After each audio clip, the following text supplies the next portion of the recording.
the momentum, and we agreed that after these technical talks would be concluded, it will come again back to our video conferencing and assess the progress and charter the way forward. Yesterday, I also had the in-depth meeting with Trade Minister of China, Mr. Wang Wentao. I have to say it was very focused and in-depth discussion on the wide range of issues which are very important for our industry. And I have to say that we are working hard to advance, to address these issues, but also to prepare well the July EU-China summit. And if you allow me to conclude with my first meeting, which I actually had here in Paris. This was yet another round on our free trade negotiations with India, with my friend and counterpart Piyush Goyal. This time we focused on agriculture, and I was very glad that in these meetings I was joined also by the Agriculture Commissioner, colleague of mine, Christoph Hansen, and I think that it was a very important discussion which allowed us to advance further in our free trade agreement negotiations. So all in all, to sum up, as you hear from my reports, it was very productive 2 days. It was time very well spent, and I can testify that there is a huge interest in reinforcing free and fair trade relations with the EU, that we are working very actively with our permanent and traditional partners, but we are also looking for new partnerships, and I'm very glad to say that this interest is very much reciprocated by all the counterparts I met in these last 2.5 days. Thank you very much, Commissioner, for this rich overview. I'll take a couple of questions, but in advance, I already apologize and ask for your kind understanding that I will not be able to take all of your questions because of our time constraints. I'll start with Kim, the Wall Street Journal, but if you can, for those whom I don't know, if you can introduce yourselves, please. Thank you. Thanks very much for doing this. Commissioner, I want to ask about the increase to 50% on steel tariffs from the U.S.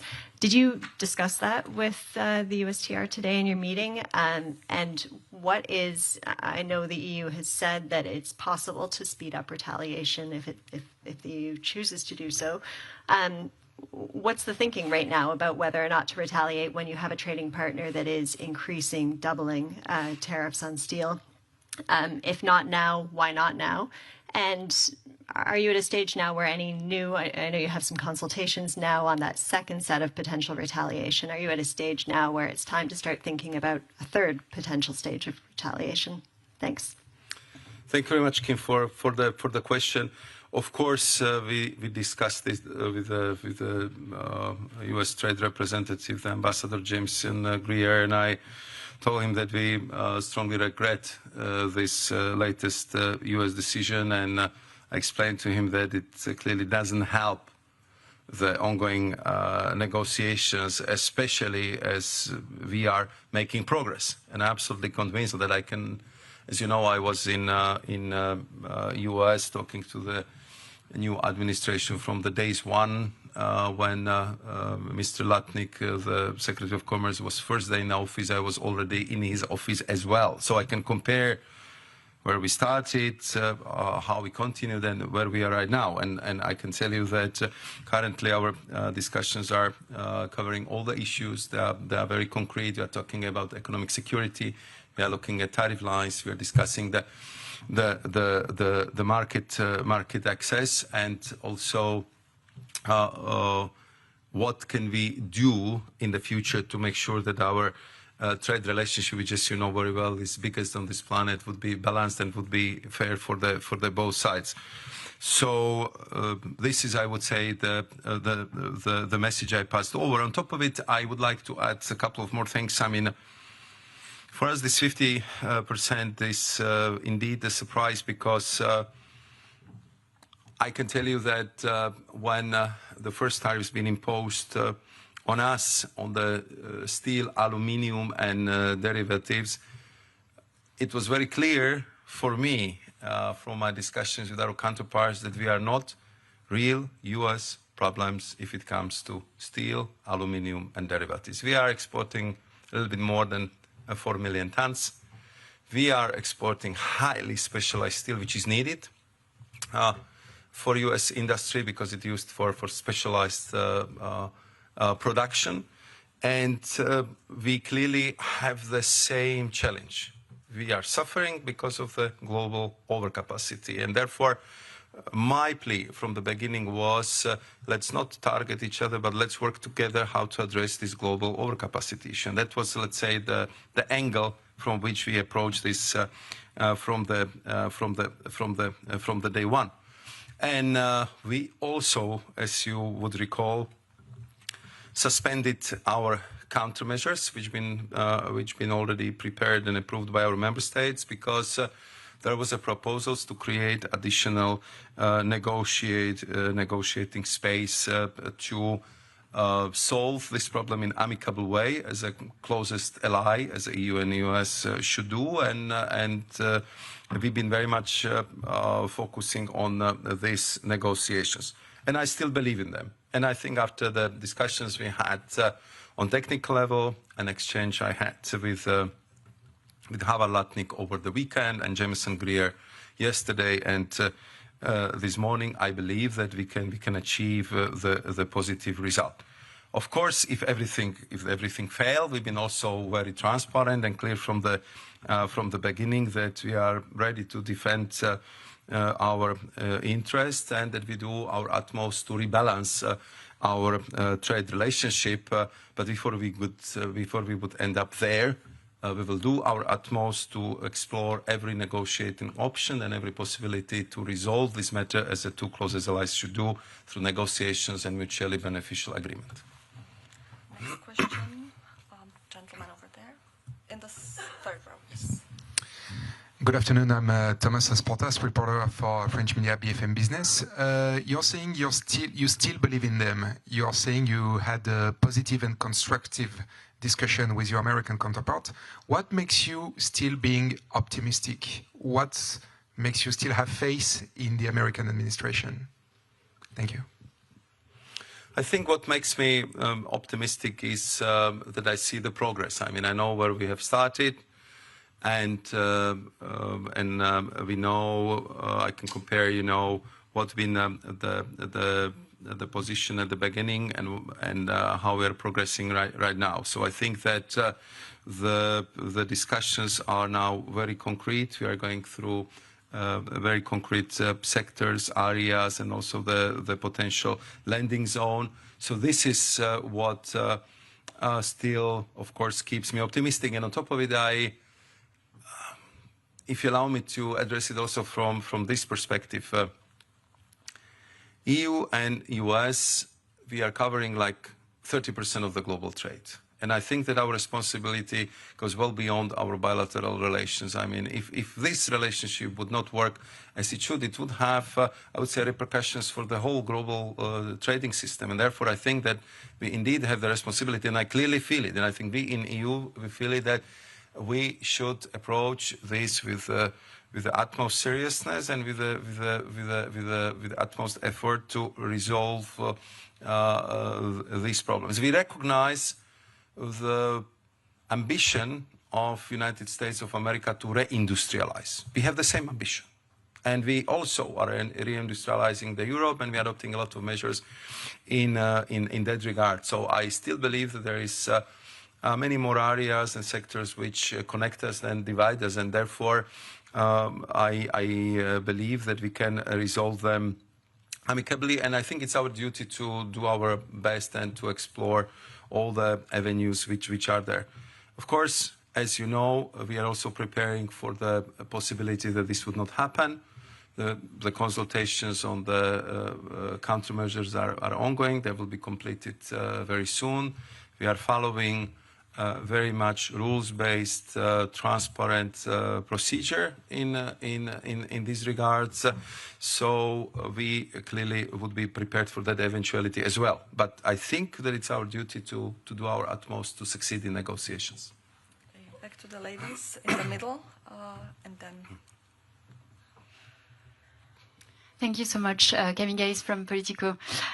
So my first question would be to have a sense from you, Commissioner, whether you think the European Union will manage to have a deal before the July 9th tariff pause, before it elapses. So there has been this sense in the European Union that we wouldn't accept a UK-style agreement with the sectoral tariffs, with the universal tariffs still in place. Do you think the European Union will manage to get rid of it in light of your recent engagement? And then my second question would be to have a sense of what you make of the requests from Washington now in light of your recent exchanges, because we've seen some frustration on the European side that it wasn't really clear what is it that they were requested. And I was wondering if today's meeting provided a bit of clarity on that. Thank you so much.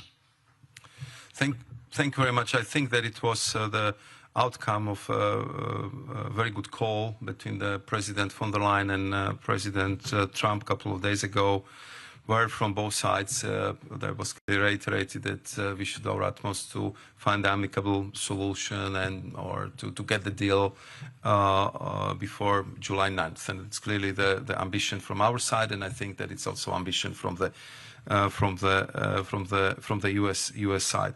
Of course, I mean, we have much more complex and a much wider trade relationship than UK with US, and therefore I'm sure that also our agreement will look different. I would not go into the modalities because I think each agreement is different, but we're clearly working on all the areas. If you ask me what concretely we are looking at, so I mean, I'm sure you are aware that United States issued the economic report at the beginning of this year, where they're kind of looking at different trade barriers and market access questions, more or less with all the trading partners in the world. And as you know, there are special chapters for the European Union concerning tariff lines, concerning market access issues, concerning the trade barriers as they are perceived by our American colleagues. So I would say that this is the first part of the discussion. Clarification, looking at what we can do in that regard. Very often, also explanation how we see the U.S. perception of the tariff barriers, and explaining how the system is working in the EU and what can be done, and where we do not have much flexibility. Second part is concerning, I would say, the horizontal issues where we believe we can do much more together. I'm talking about semiconductors, AI chips. I'm talking about energy security linked with LNG. I'm talking about the common approach to the critical minerals. I'm talking about the way how to address, for example, the steel production overcapacity. I'm talking about the fair deal if it comes to the automotive industry. And then you have a third part where we are looking together at the possible investments, and then also the issues linked with I would say also planned purchases from the perspective how this would affect the trade deficit the United States has with the EU if it comes to goods. So these are, I would say, the big topics. And when we are talking about $1.7 trillion relationship, you can imagine that there is a lot to discuss, and therefore we need all the expertise available and all the energy to pace these negotiations at appropriate speed. So the gentleman in the middle, and then Thank you for taking my question. I'm Yoshihiro Nakajima, working for Kyodo News, a Japanese news agency. I would like to hear about the Commission's negotiation strategy. As you explained, President von der Leyen and President Trump held a telephone conversation, and then President Trump postponed his plan to impose 50% tariff. In response to this, has the Commission changed its negotiation strategy with the United States? negotiations with the United States have been slow, but you now say that they are moving in the right direction. Are you prepared to make concessions in order to reach an agreement with the United States? Thank you. Thank you very much. I think there was clearly the different appreciations of the pace of the negotiations, and maybe also because we've been approaching it from different angles. But I think now we have the clarity, and after the phone call of our presidents and my extensive discussions with Howard Lutnick and Jameson Greer, we agreed how to, let's say, restructure the focus of our negotiations. So we did that. We make it as practical, as concrete as possible, and therefore our team is currently in US. Most of the weeks they will spend there. They're talking to the US Trade Representative Office. They're talking to the Department of Commerce. They already covered quite a lot of ground, and of course. We had the first assessment this morning, which I just presented to you, but these discussions are continuing also today, and there is a time difference, as you know. So we will come back to the, let's say, political stock-taken assessment with Jameson Greer and Secretary Lutnick for sure in the next couple of days after we will have a time to go through the results and reports in great detail, and we would for sure agree what should be our next steps. So, and one last question over here in the front. Peter Boston with the Financial Times. You mentioned your meeting with the Chinese Trade Minister, and you mentioned the common challenges that the US and Europe face. To what extent are you alarmed by the letters and complaints from trade associations covering autos, medical devices, etc., that current Chinese export controls on rare earth metals and magnets are reaching a point that they are having to shut down production and shut down? And what are you doing with the Chinese to try and address that? Yeah, thank you very much for that question. As you can imagine, clearly this was one of my priorities to address this issue yesterday, and we did. And I informed my Chinese counterpart about the alarming situation in the European car industry, but I would say industry as such, because clearly the rare earth and permanent magnets are absolutely essential for the industrial production. And therefore, we, of course, have understanding if you're talking about some kind of dual use monitoring. But I think if it comes to the permanent magnets, which are used for clearly civilian production, because you need them from the washing machine through the car to, I would say, any home appliance we have most probably at home, all of us. So this is extremely disruptive for the industry. Minister Wang Wentao explained to me how the system work. We compared the figures. I mean, his figures on granting the export licenses have been much better than mine.